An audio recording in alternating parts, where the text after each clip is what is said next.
message pour le monde. Pardonnez, mais n'oubliez jamais. Du 7 avril 1994 au mois de juillet de la même année se déroule une véritable tuerie de masse au Rwanda. Un génocide.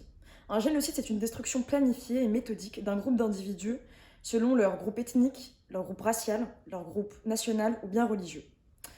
Un génocide laisse des traces indélébiles. Les Rwandais ont appris à vivre avec cette brûlure permanente, ces plaies qui traverseront les générations, ces plaies qui ne se refermeront jamais. Nous-mêmes, on ne sait pas ce qu'est qu'un génocide. Et j'espère qu'on n'aura jamais à le savoir. Alors laissez-moi vous prendre par la main et vous emmener, vous faire ressentir ou pleurer, vous faire conscientiser et éprouver.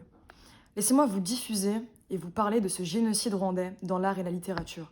Nous allons tous ensemble comprendre et percevoir cette tragédie de manière humaine à travers ces créations artistiques d'hommes et de femmes. Ces hommes et ces femmes qui prouvent que la littérature, comme toute forme d'art, est l'aveu que la vie ne suffit pas. Communiquer, c'est partager. Lutter contre l'oubli, le déni ou le révisionnisme. Créer, c'est s'exprimer. Maintenant, c'est l'art contre le silence.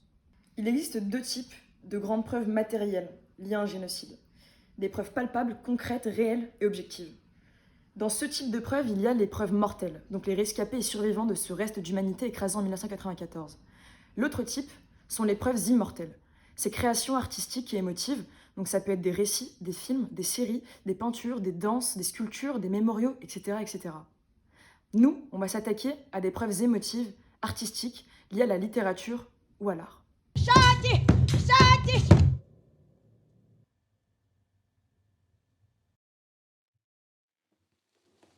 Dorothée Manienza, une Britannique d'origine rwandaise qui crée un spectacle qui se nomme le Samedi détente, qui revient sur ce conflit qui a tant marqué son enfance, qui mêle chorégraphie, technique et des extraits d'une émission radiophonique qu'elle écoutait lors de son enfance au Rwanda, avec ses amis, ses voisins, sa famille, ces mêmes personnes, ce même entourage qui a été tué lors du génocide.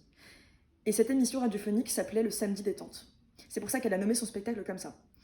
Ce spectacle, en fait, il lui permet de revenir sur ce passé douloureux et raconte son histoire de manière artistique et de manière poignante. Une danseuse souligne dans une interview que cette danse sera notre danse, sera la danse des corps animés, des corps encore en vie et des corps rescapés. Dorothée déclare à la toute fin du spectacle que le Rwanda a sombré dans l'abîme, tandis que le monde tergiversait. Super fort et super poignant, je vous invite à regarder ce spectacle.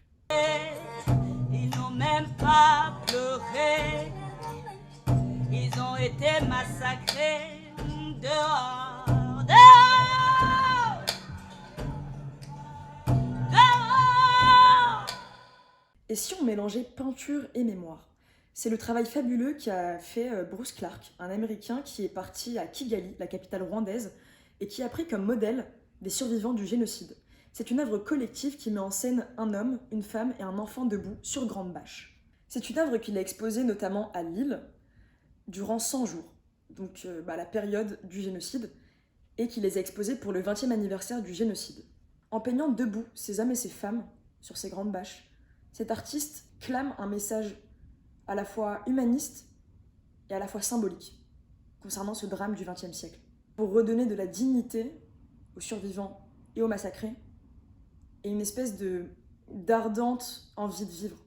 Is to give them humanity, give them dignity, basically. And so, because genocide takes it away from them, and so we...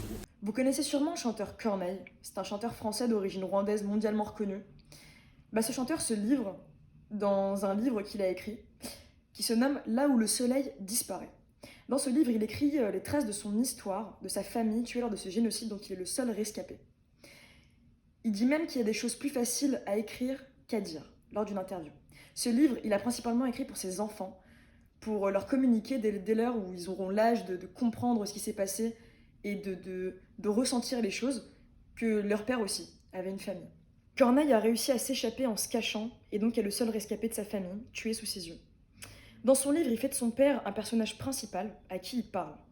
Donc son père d'ethnie Tutsi. C'est comme s'il voulait lui dire les choses qu'il n'a jamais eu l'occasion de lui dire. On sent des événements douloureux, tragiques, on sent des cris de colère à travers ces récits, et on sent une tristesse, mais surtout des pas qui s'acheminent vers une acceptation. Vous connaissez sûrement cette chanson, parce qu'on vient de loin, de Corneille. C'est une chanson qui explique aussi cette tragédie. Et il y a un passage que j'aimerais vous citer. C'est « À quoi ça sert si on n'est pas sûr de voir demain ?» En conclusion, des centaines de milliers de Tutsis et de Hutus qui ont péri lors de ce génocide auront comme assurance que l'art et la littérature fera gage de leur honneur, de leur courage et de leur dignité. Ce génocide, nommé le dernier génocide du XXe siècle, après lequel a retenti haut et fort le cri « Plus jamais ça », restera jamais gravé dans nos mémoires, dans la conscience collective, dans l'histoire, mais surtout dans l'art.